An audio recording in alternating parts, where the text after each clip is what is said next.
अपने आप में एक बहुत ही इंपॉर्टेंट टॉपिक है और बहुत ही अच्छा टॉपिक है जो आपके एग्जाम में हर हालत में आता है।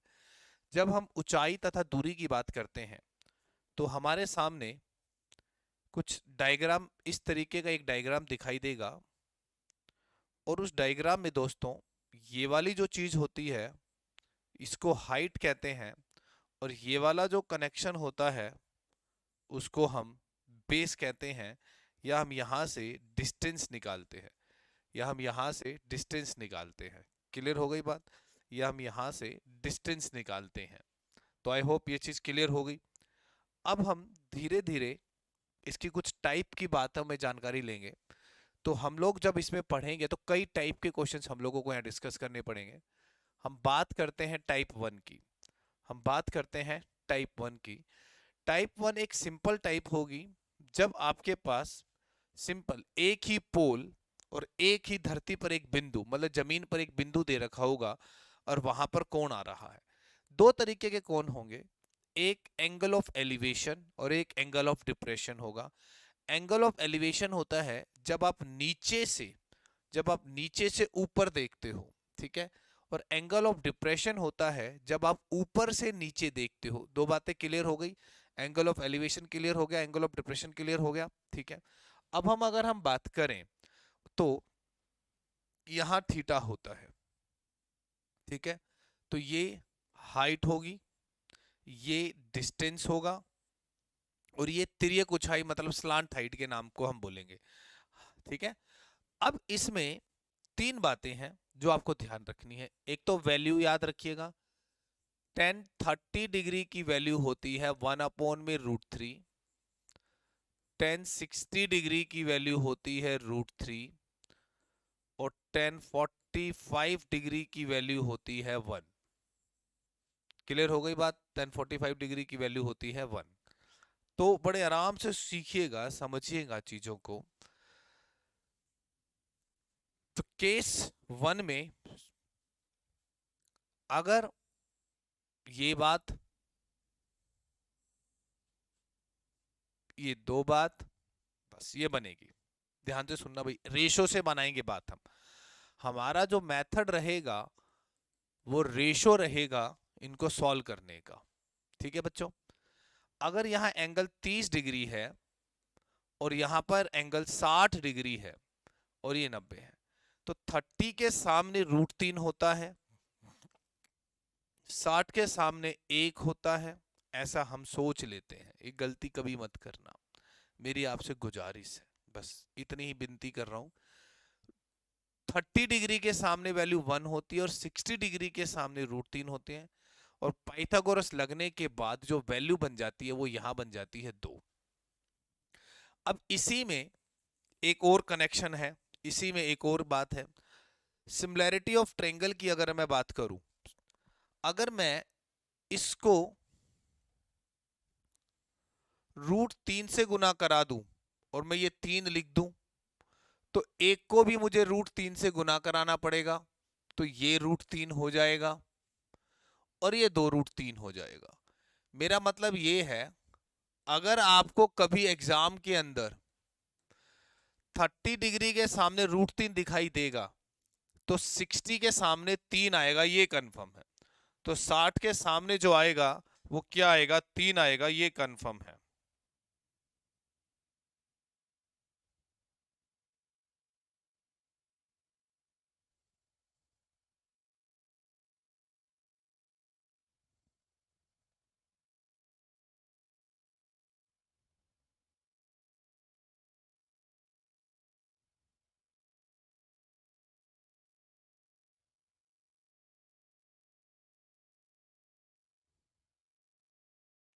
ठीक है, क्लियर हो गई यहां तक बात? हम्म। तो ये ध्यान रखना है। फिर एक डायग्राम बनेगा। अगर एंगल 45 डिग्री हुआ तो फिर ये भी 45 डिग्री होगा। 45 के सामने 1, 45 के सामने 1, तो सामने होता है √2। बस इसके अलावा कुछ ध्यान नहीं रखना, इसके अलावा कुछ सोचना ही नहीं है, कुछ भी नहीं सोचना। तो टाइप वन लेके चलते हैं पहले, ठीक है ना। टाइप वन के क्वेश्चंस करते हैं पहले। पहला क्वेश्चन देखो क्या कहता है। एक 15 फीट ऊंचा खंबा कुछ ऊंचाई से टूट जाता है। ठीक है, टूटने दो भैया, बढ़िया क्वेश्चन लेकर आ गए आप। तो ये इससे पहले सिंपल सा कराता हूं ये। किसी खंबे की छाया उसकी ऊंचाई से √3 गुना है। किसी खंबे की छाया, देखो भाई, ये खंबे की लेंथ है और ये इसकी छाया है। खंबे की ऊंचाई से √3 गुना है, मतलब अगर खंबे की ऊंचाई 1 है तो ये √3 होगा। तो खंबे के उच्च बिंदु का उन्नयन कोण ज्ञात करो। कहता है then the angle of elevation. Elevation का मतलब होता है, उच्च बिंदु का मतलब होता है यहां से जो नीचे बनाया गया है आपको वही कोण बताना है। ये तो अभी अभी तो सीख कर आए हैं हम, नहीं आया चलो मैं फिर भी थीटा मान लेता हूं। तो इसके दिमाग में से आपको ये तो पता ही चल गया कि tan theta is what, perpendicular upon में बेस। और ये कब होता है, जब थीटा √30 होता है। तो यहां पर आपका एंगल आ गया 30 डिग्री, यहां आपका एंगल आ गया 30 डिग्री। अगला, किसी दीवार पर स्थित सीढ़ी का उन्नयन कोण 60 डिग्री है तथा सीढ़ी का पद दीवार से 6.5 मीटर दूरी पर स्थित है। सीढ़ी की लंबाई ज्ञात करो। The angle of elevation of a ladder. भाई मेरे ये एक लेडर है, देखो ये एक लेडर है। अब कहता है leaning against a wall a house is 60 degree and the foot of the ladder is 6.5 meter. अब ये लेडर का फुट आ गया, यहां पर ये आ गई भैया। तो ये यहां से लेकर यहां तक दे रखा है 6.5 मीटर। आपसे कहा कि सीढ़ी की लंबाई ये वाली लेंथ देनी है, बस ये क्वेश्चन है। दूसरी बात, एंगल यहां दे दिया 60 डिग्री। ठीक है, बड़े अच्छे से पता है कि 60 के सामने √3 होता है, ये 90 है, ये 60 है तो वो 30 होगा, और 30 के सामने 1 होता है, और 30 के सामने 1 ही होता है। तो ये यूनिटली इकाई मान के चलते हैं। तो एक यूनिट 6.5 मीटर है।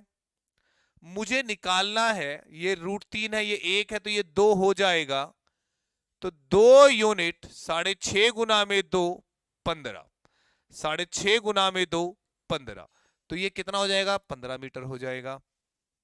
कितना हो जाएगा, 15 मीटर हो जाएगा। नेक्स्ट की बात करते हैं। किसी खंबे के निम्न बिंदु से 100 मीटर दूरी पर स्थित बिंदु से खंबे के उच्च बिंदु का उन्नयन कोण 30 डिग्री है। तो खंबे की ऊंचाई ज्ञात करें। कहता था angle of elevation of a tower from a distance 100 meter from its foot is 30 degree.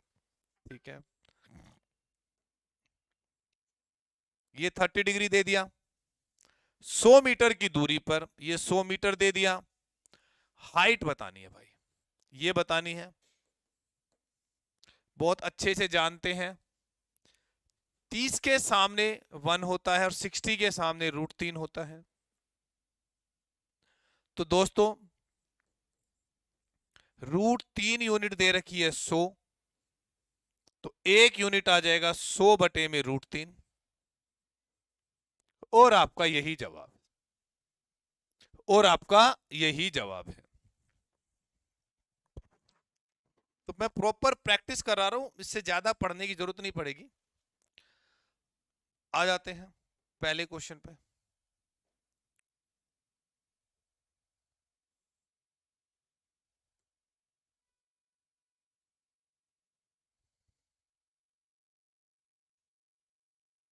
यहां रख देते हैं इसे, है ना, इकट्ठा मिल जाएगा, अभी टेंशन ही खत्म कर देंगे। कहता है vertical post 15 feet high is broken at a certain height. एक पोस्ट है मेरे भाई, एक पोस्ट है 15 फीट लंबी, वो टूट गई।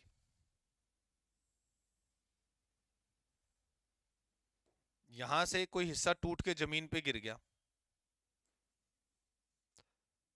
And it's upper part not completely separated, उसका कोई ऊपर का हिस्सा ये टूटा जमीन पे गिर गया, मतलब ये वाली लेंथ और ये वाली लेंथ तो बराबर ही है।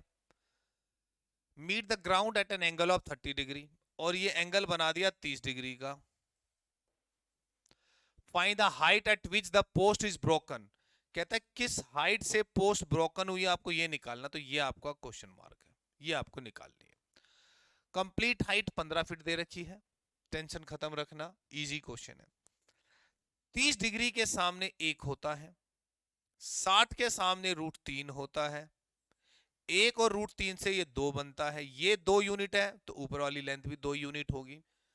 तो ये पूरे खंबे की जो लेंथ है 2 यूनिट और 1 यूनिट, ये कितनी बनी? 3 यूनिट बनी। 3 यूनिट दे रखा है हमें 15 फीट, 1 यूनिट आ गया 5 फीट, यही जवाब है। 1 यूनिट का ही जवाब देना था, तो 5 feet is the right answer. तो बहुत सिंपल है, बड़े आराम से इसको पढ़ना और मेथड यही अपनाना। कभी कोई ज्यादा इंटेलिजेंट बन के और दसियां वाले तरीके से कर लेगा तो फंसेगा, रोएगा बाद में, बता देता हूं मैं, पहले ही क्लियर बता देता हूं। आगे आ जाते हैं, अगला क्वेश्चन भी ऐसा ही है कुछ, पढ़ो क्या कहता है।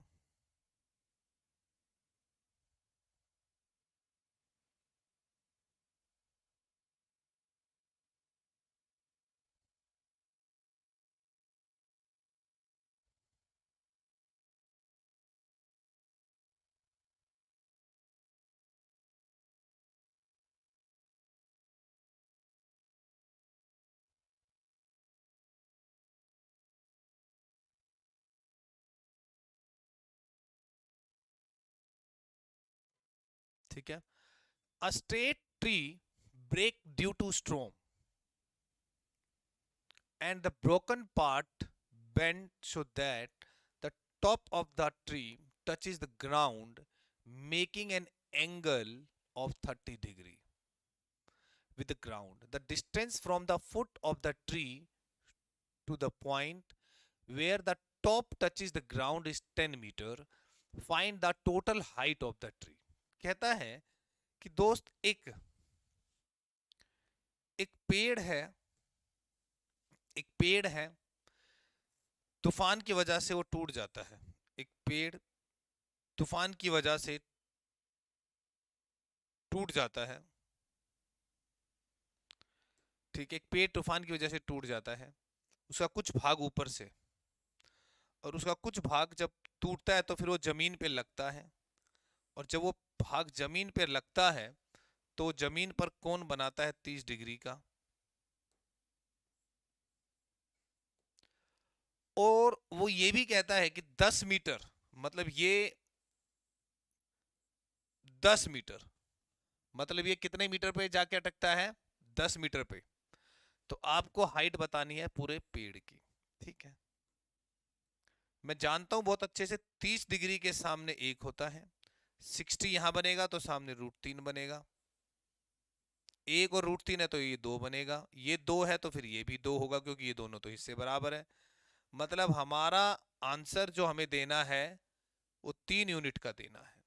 तो according to the question √3 unit दिया हुआ है 10, तो 1 यूनिट आएगा 10/√3, और हमें चाहिए 3 यूनिट, तो 3 से गुना करा देंगे, तो ये आ गया 30/√3, देन √3 और √3 सॉल्व कर दिया तो वी गॉट 10√3, और यही हमारा जवाब है, और यही हमारा जवाब है, बस।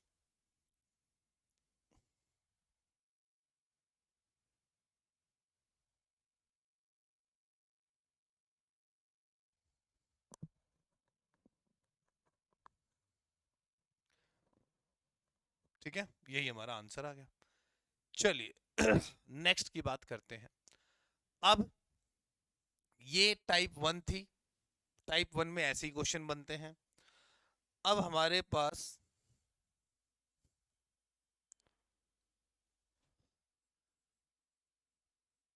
इट्स मोस्ट इंपॉर्टेंट, बहुत ज्यादा इंपॉर्टेंट है, टाइप 2। टाइप 2 वो है जब आपके सामने ऐसे सवाल आएंगे कि जहां पर दो एंगल्स दिए होंगे। भाषा कुछ भी हो सकती है, मैं एक एग्जांपल दे रहा हूं। एक पोल है, जिस पोल पर एक व्यक्ति बैठा है और वह व्यक्ति अपनी तरफ आ रहे दो भिन्न व्यक्तियों को देखता है, दो भिन्न व्यक्तियों को देखता है। एक किसी पोस्ट पर एक सोल्जर बैठा है, अपनी तरफ आते हुए दो जहाजों को देखता है, या दो गाड़ियों को देखता है, या दो व्यक्तियों को देखता है, या पहले वो एक जहाज को देखता है इधर, कुछ देर बाद वो जहाज पहुंच जाता है इधर। तो ये उस तरीके के क्वेश्चंस आएंगे सारे। ठीक है। तो एंगल जो 90 डिग्री के जितना पास होगा वो बड़ा होगा। मान लेते हैं अगर यहाँ 60 डिग्री है, एक बार इसको 30, अब आपको वो बात समझ में आएगी जो बात मैं आपको कह रहा था कि अगर 30 के सामने √3 है तो 60 के सामने 3 डिग्री होगा, ये ध्यान रखना। तो 60 के सामने √3 होता है, ये राइट एंगल है, तो यहाँ 60 है तो ऑब्वियसली यहाँ 30 होगा, तो ये वाला हिस्सा 1 होगा। अब बड़े वाले ट्रायंगल पे आ जाते हैं, ये 90, ये 30, तो ये 60। अब 30 के सामने √3 है, दिखाई दे रहा होगा, हाँ भी। तो ये वाली जो लेंथ है पूरी, ये हो जाएगी 3, तो ये वाली लेंथ रह जाएगी कितनी, 2। ये इंपॉर्टेंट है, ये बहुत जरूरी है, ये बहुत इंपॉर्टेंट कंसेप्ट है। 30 के सामने √3, तो 60 के सामने की लेंथ कितने यूनिट हो जाती है, 3 यूनिट। तो फिर ये 1 बनेगा तो वो कितना बनेगा, 2 यूनिट बन जाएगा। एक और, चलिए अगर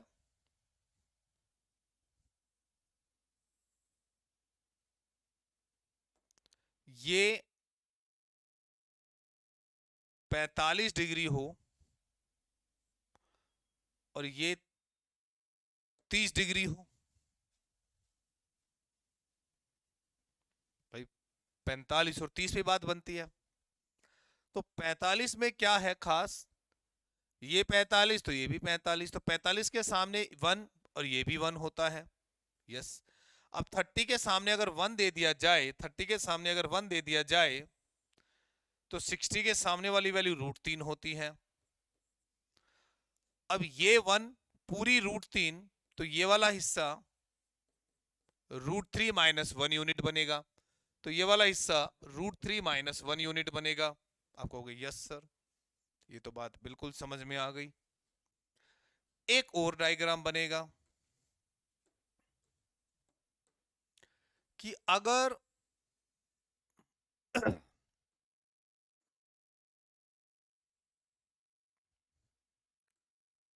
ये 60 डिग्री है तो ये 45 डिग्री होगा और ये 90 है। ठीक है। 60 के सामने √3 होता ही है, 30 के सामने 1 होता है, और 45 की खास बात है, 45 डिग्री में जो हाइपोटेनस होगा, मतलब जो हाइट होगी वही बेस बनेगा। तो ये √3 है तो फिर ये भी √3 ही होगा पूरा। तो ये वाली वैल्यू बच गई √3 -1।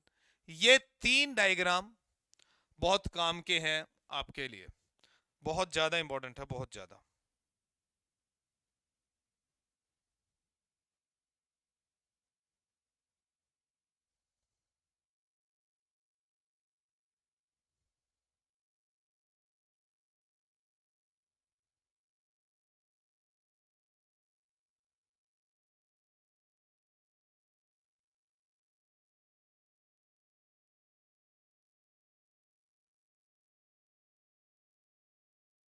चलिए जल्दी, समझ में आ रहा है, एक बारी बताओ।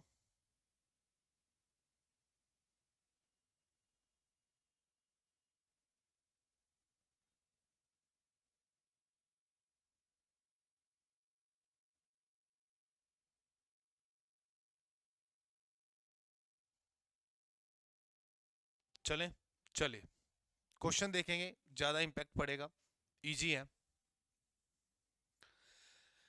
If the angle of elevation of the sun decreases from 45 to 30 degree, then the length of the shadow of a pillar increases by 60 meter, the height of the pillar is। बहुत प्यारा क्वेश्चन है, बहुत प्यारा question है। कहता है यदि सूर्य का उन्नयन कोण 45 डिग्री से घटकर 30 डिग्री हो जाता है तो एक खंबे की छाया 60 मीटर बढ़ जाती है, खंबे की ऊंचाई ज्ञात करो। कहने का मतलब ये हुआ, ये वो हाइट है जिसपे सूर्य भगवान बैठे हैं, प्रणाम करते हैं, सूर्य देवता को नमन करते हैं। हम हिंदू हर चीज में परमात्मा को ढूंढते हैं, इसलिए हम हर चीज की पूजा करते हैं, आदर सम्मान करते हैं।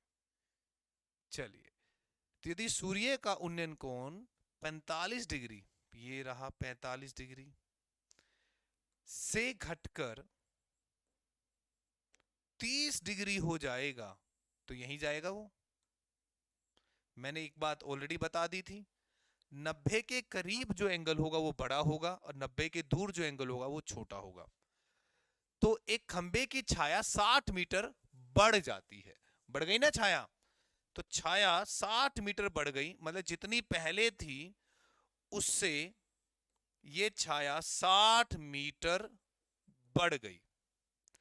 तो क्वेश्चन कहता है बच्चों, खंबे की ऊंचाई ज्ञात कीजिए। ठीक है, तो खंबे की ऊंचाई ज्ञात कीजिए।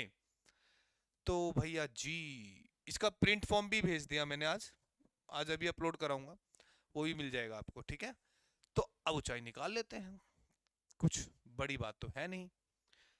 45 के सामने भैया जी 1 होते हैं, तो इधर 60 है, क्षमा चाहेंगे, ये 45 तो वो भी 45, तो ये 1 तो ये भी 1। अब 30 के सामने 1 है, तो 60 के सामने पूरी वैल्यू √3 होगी, पूरी वैल्यू √3 होगी। तो फिर ये वाला हिस्सा √3 - 1 होगा। तो हमारे हिसाब से हमें √3 - 1 कितना दे रखा है, 60 दे दिया। √3 - 1 हमें कितना दे दिया, 60 दे दिया। क्लियर हो गई बात। तो इसका मतलब ये है कि √3 - 1 यूनिट ये 60 है, तो एक यूनिट आएगा आपके पास 60 अपॉन में √3 - 1। रेशनलाइजेशन करेंगे तो बच्चों √3 + 1 डिवाइड बाय √3 + 1। अब यहां से 60 √3 + 1 2 आ गया, तो 30 √3 + 1। तो this one is the right answer. तो 30 √3 + 1 will be the right answer. आइए भाई, अब नेक्स्ट क्वेश्चन पढ़ते हैं। तो आराम से पढ़ो पढ़ो पढ़ो, बस पढ़ो। The angle of depression of a lighthouse are 60 degree and 45 degree towards east if the ships are 300 meter apart। कहता है दो जहाज है, ये पोल है, जिनके बीच की दूरी 300 मीटर है, एक पे 60 डिग्री एंगल है और एक पे 45 डिग्री एंगल है। तो पूछता है the height of the light house. तो आपको हाइट बतानी है लाइट हाउस की। तो भैया लाइट हाउस की हाइट बता देते हैं। ये लाइट हाउस है हमारे पास, यहां पर 2 से सेट कर देते हैं मामला इनका। बिल्कुल मामला सेट कर दिया हमने। तो 60 डिग्री तो ये बैठा, तो 45 डिग्री यहां बैठ गए और ये हो गया 90। ठीक है, और इन दोनों के बीच की दूरी जो है, इन दोनों के बीच की जो दूरी है ये दे रखी है भाई 300। हाइट निकाल देंगे अब। तो भैया सिंपल सी बात ये हो गई कि आप बड़े आराम से इस क्वेश्चन को सेट करेंगे। अब देखोगे, बड़े आराम से सीखना, बड़े आराम से। 60 डिग्री के सामने क्या होता है, √3 होता है, और 30 के सामने क्या होता है, 1 होता है। 60 के सामने ये वाली लेंथ होगी √3, यहां 30 के सामने ये वाली लेंथ हो गई 1, अब 45 के सामने √3 तो 45 डिग्री, ये भी 45 बनेगा। तो हाइट और बेस दोनों बराबर भी होते हैं, तो इसका मतलब ये भी पूरी लेंथ √3 हो गई। तो भैया ये वाली लेंथ हो गई √3 - 1। तो दोस्तों √3 - 1 यूनिट बराबर 300। तो एक यूनिट 300/√3 - 1, तो √3 + 1 और नीचे भी √3 + 1, तो कट के आ जाएगा ये 150 √3 + 1। बिल्कुल ही नील बटा सन्नाटा मत बनना। a+b a-b a² - b², that mean √3 - 1, then √3 + 1, √3 का स्क्वायर -1 का स्क्वायर, √3 का स्क्वायर 3 - 1 2 होता है। 300 को 2 से काटूंगा तो 150 आ जाएगा। तो इस सवाल का सही जवाब देना था, ये आया 1 यूनिट, ये आया एक्चुअल में 1 यूनिट आया है। हमें निकालना क्या है, √3 यूनिट। तो दोस्तों हमें निकालनी है बात √3 यूनिट की, तो √3 से गुना करा देते हैं भाई। तो ये 150, ये 3 और ये √3, बस ये आपका आंसर आ गया यार, ये आपका आंसर आ गया, कुछ था ही नहीं इसमें। चलिए नेक्स्ट की बात करते हैं। कहता है, क्या कहता है, a man of a man on the top of A tower, a man on the top of A tower, एक आदमी एक टावर के शीर्ष पर खड़ा है, ऑन द सी शोर, ठीक है, कोने पे, किनारे पे, find that a boat coming towards him, वो ये देखता है कि एक बोट उसकी तरफ आती है। Take 10 minute from the angle of depression to changes from 30 degree to 60 degree. मतलब जो बोट है, देखो ये सी शोर पर एक पोल है, यहां मैं खड़ा हूं, मैं यहां से देख रहा हूं, एक बोट आ रही है, वो 30 डिग्री एंगल से 60 डिग्री एंगल तक 10 मिनट लेती है। तो बताओ मुझ तक कितनी देर में पहुंच जाएगी। तो भैया कैलकुलेटिव क्वेश्चन नहीं है, इजी क्वेश्चन है, फटाफट बना देंगे।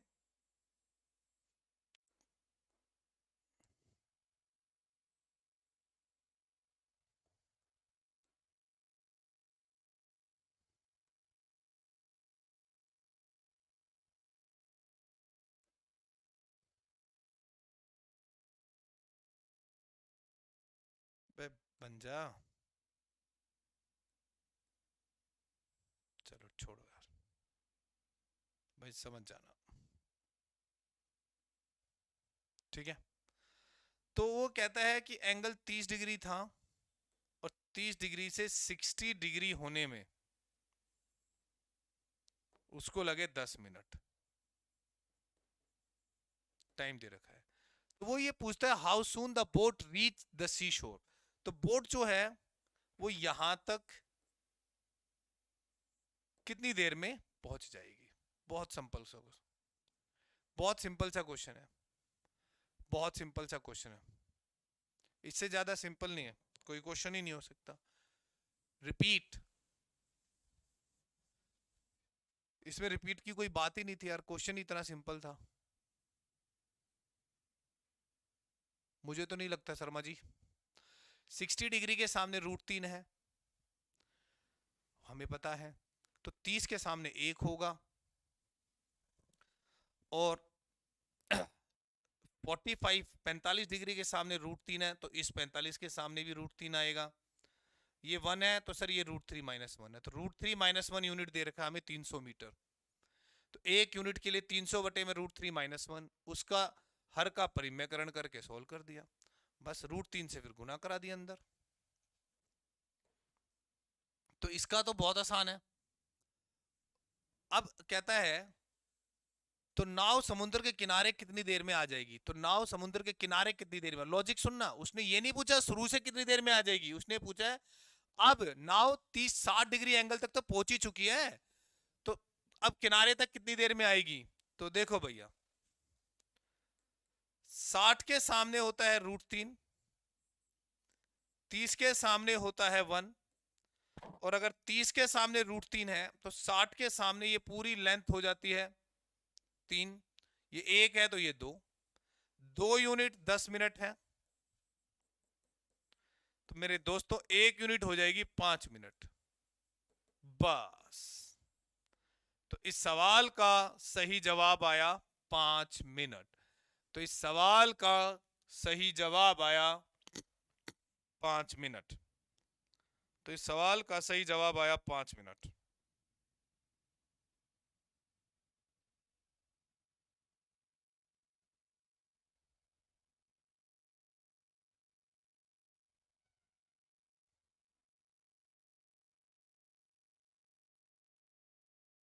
तो क्वेश्चन खत्म। अगला आते हैं भाई, बढ़िया क्वेश्चन है, जबरदस्त। भूमि पर स्थित बिंदु ए से किसी टावर के उच्च बिंदु का उन्नयन कोण 30 डिग्री है। टावर की ओर 20 मिनट बढ़ने पर बिंदु बी से टावर के उच्च बिंदु का उन्नयन कोण 60 डिग्री हो जाता है। 20 मिनट नहीं है, 20 मीटर होगा यार ये। तो टावर की ऊंचाई ज्ञात करो, 20 मीटर है भाई, ठीक है। 20 metre towards the tower.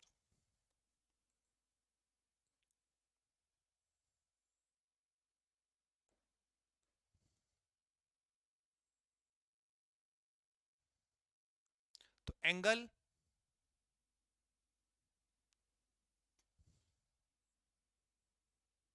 30 degree, 60 degree, ये √3 होता है, ये 1 होता है, ये पूरा 3 होता है, और ये 2 होता है।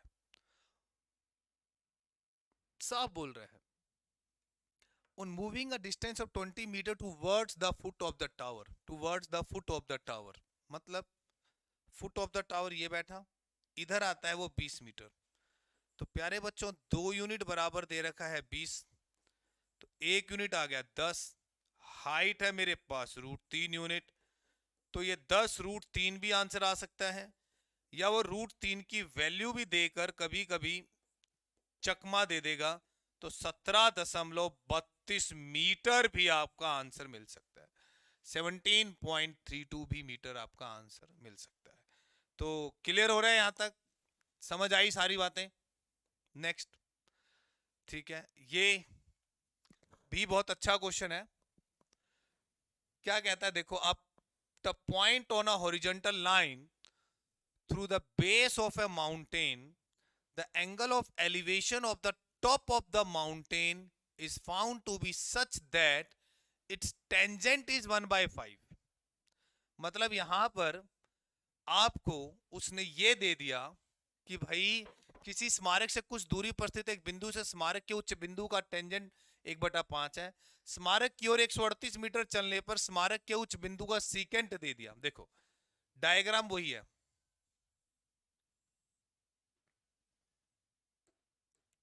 देखो डायग्राम में कोई टेंशन नहीं है भाई।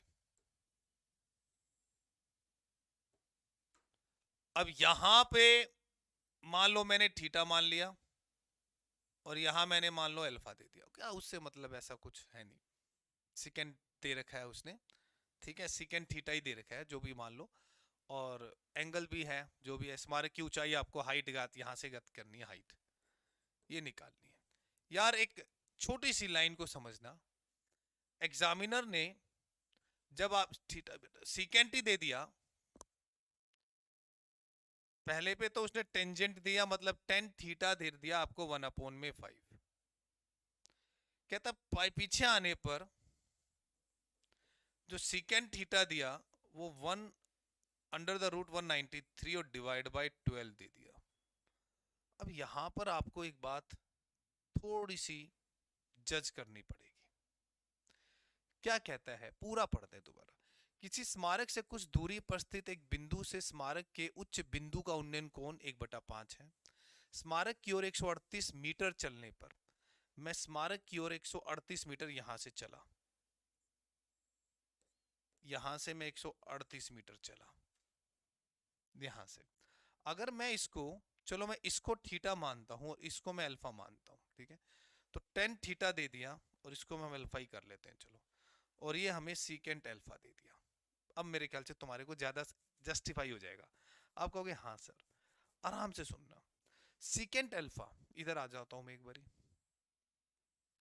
सीकेंट अल्फा मतलब ये 1/√93 और ये 12 है, भाई यही होता है। आप कहोगे हाँ, तो √193 का स्क्वायर 193 ही होता है, 12 का स्क्वायर 144 होता है। माइनस करो, 49। आप कहोगे हाँ जी, 49 का ये कितना हो गया जी, 7 हो गया। आप कहोगे हाँ जी। पंगे नहीं लेने का, पंगे बिल्कुल नहीं लेने का, मौज हो गई, क्वेश्चन अब खत्म हो गया। मतलब की बात, हाइट मैंने 7 कर दी, तो हाइट तो इस वाले में भी फिर 7 होनी चाहिए थी। तो अगर मैं 1/5 को 7 से ऊपर और 7 से इंटू करा दूं, तो ये 35 होता है या नहीं होता? आप कहोगे हाँ जी, होता है। बहुत बढ़िया। आ जाओ, एक सेकंड के लिए इसको हटाते हैं पहले, ठीक है। अब इस कनेक्टिविटी में ना ये एडजस्टमेंट हो गई सारी, कि ये अगर 7 है तो ये पूरा 35 है, इस हिसाब से ये 12 है, तो ये 23 हो गया। और 23 यूनिट हमें 138 दिया हुआ है,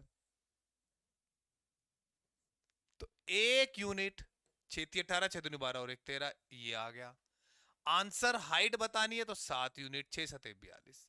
तो बच्चा क्या सोचता है ना कई बारी, कि सीकेंट दे दिया, टेंजेंट दे दिया, इतनी बड़ी वैल्यू रूट में दे दी। वो क्या करेगा, ऐसा सवाल पेपर में आते ही ना इतनी बड़ी वैल्यूज दिखाई देंगी उसे, ये भाई साहब बैठे होंगे, ये दिखाई देंगे राहु और केतु, सवाल को ही छोड़ देगा वो सोचेगा यार पता नहीं क्या दे दिया, इतनी बड़ी कैलकुलेशन में कहां से करूंगा, लो बना दिया मैंने सवाल, क्या जा रहा है। कितनी देर लगी?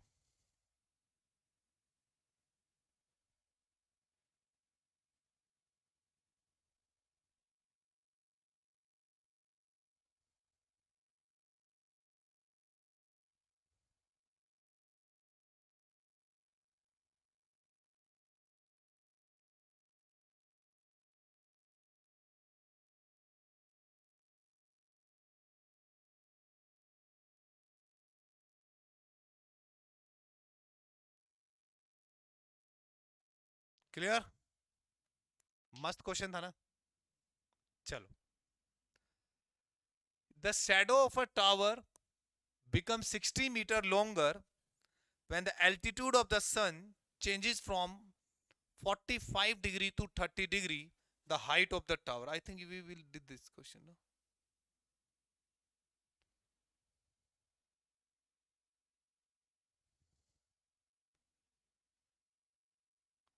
या यही है, हम लोग कर चुके हैं, तो ये हो जाएगा आराम से। ये भी एक बढ़िया क्वेश्चन है यार, जबरदस्त क्वेश्चन है, अच्छा क्वेश्चन है। लेवल देखो यार बढ़कर आ रहा है, तो अगर आप सोचो कि छोटे से लेवल पर ही पहुंच जाएं, कि आर एस अग्रवाल या लूसेंट की बातों पर ही रह जाएं, तो फंस जाओगे यार, तो फंस जाओगे। तो थोड़ा सा तो धैर्य बढ़ाना पड़ेगा ना। आते हैं भाई, एग्जाम में पेपर में आए हुए क्वेश्चंस हैं, टफ नहीं है। भाषा बड़ी है तो इसका मतलब ये नहीं कि आप उसको देख के डर जाओगे। किसी खंबे के एक और स्थित बिंदु ए और बी से खंबे के उच्च बिंदु के उन्नयन कोण 15 डिग्री और 30 डिग्री है। बड़ा अच्छा क्वेश्चन बनाऊंगा।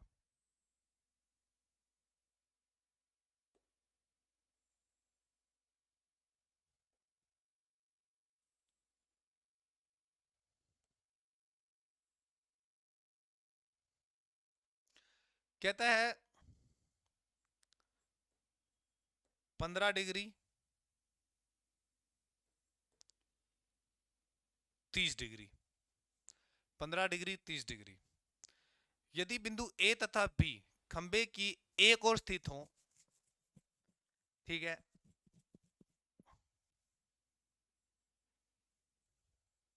और ए बी के बीच की दूरी दे दी है 48,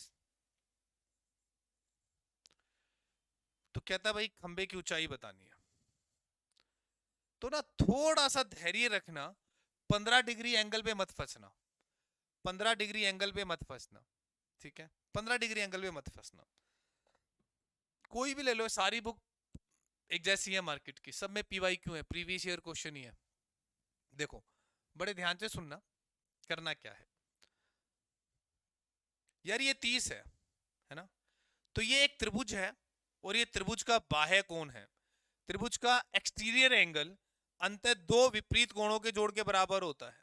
अगर ये 30 है, ये 15 है, तो फिर ये भी 15 ही होगा। आप कहोगे हाँ जी। अगर किसी त्रिभुज में दो एंगल बराबर है तो ये दोनों भुजाएं बराबर होंगी, हाँ भाई बिल्कुल बराबर होंगी। और अगर ये 48 है तो फिर ये वाली बात भी 48 ही होगा, बिल्कुल होगा। अब आ जाओ, 30 के सामने एक होता है, 60 के सामने √3 होता है, और एक और √3 से ये 2 होता है। तो 2 यूनिट अगर आपका 48 है तो आपका एक यूनिट होगा 24, और हाइट आपकी एक ही यूनिट है, तो आपका आंसर 24। कितनी देर लगी? यूं आ गया आंसर 1 सेकंड में।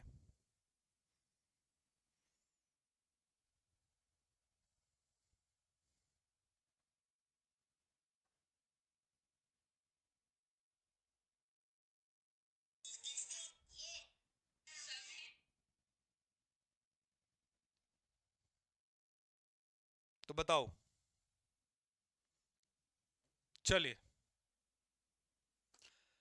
A tower standing on a horizontal plane subtend a certain angle at 160 meter apart from the foot of the tower and advancing 100 meter towards it. The tower is found to be subtended an angle twice as before the height of the tower is. बढ़िया question है।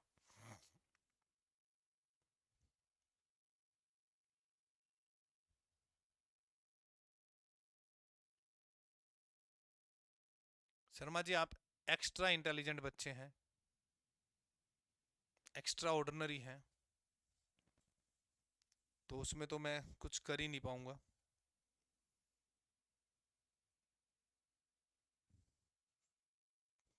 तो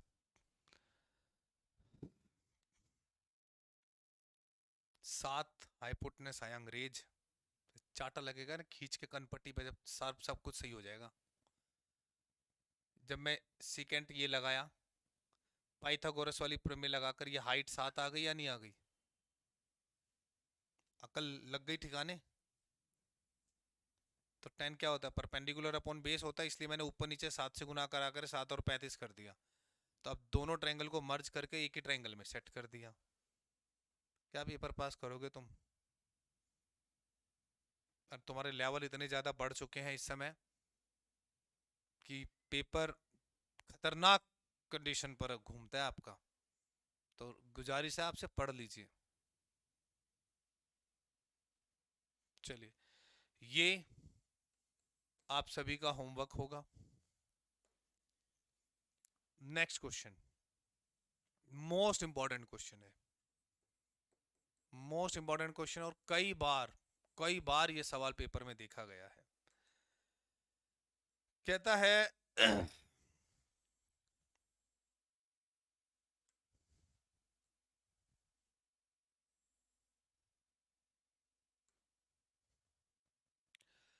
the angle of elevation of the top of a tower from the point P and Q,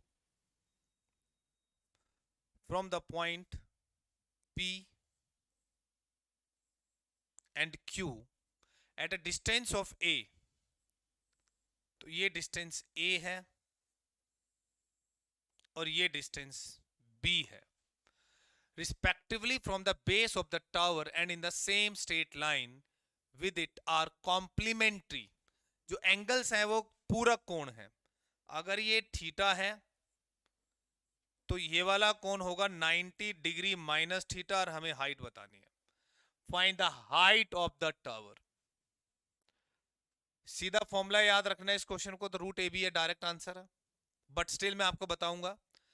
इस छोटे वाले triangle को लेते हैं theta वाले पर, तो H अपॉन में A tan थीटा होता है, और H अपॉन में भी tan 90 माइनस थीटा। तो tan 90 माइनस थीटा, एक ये क्वाड्रेंट प्रॉपर्टी है हमारी। tan 90 माइनस थीटा होता है cot थीटा। दोनों की गुना करा दें अगर हम, तो h का स्क्वायर अपॉन में ए बी, और tan theta into cot theta 1 होता है, तो h हमारे पास आ जाता है under the root A B. तो h हमारे पास आ जाता है under the root A B. आ गया h, हाइट आ गई हमारे पास under the root A B. Clear?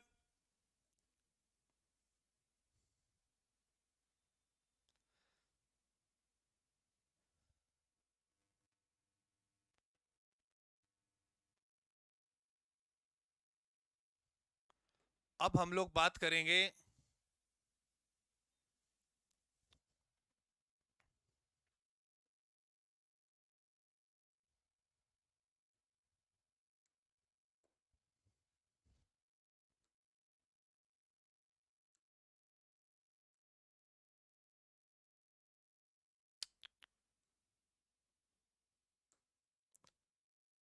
यहां तक क्लियर हुआ?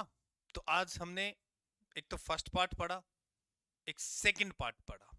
बड़े ध्यान से पढ़ना, एक भी चीज को छोड़ने की कोशिश भी मत करना गलती से भी।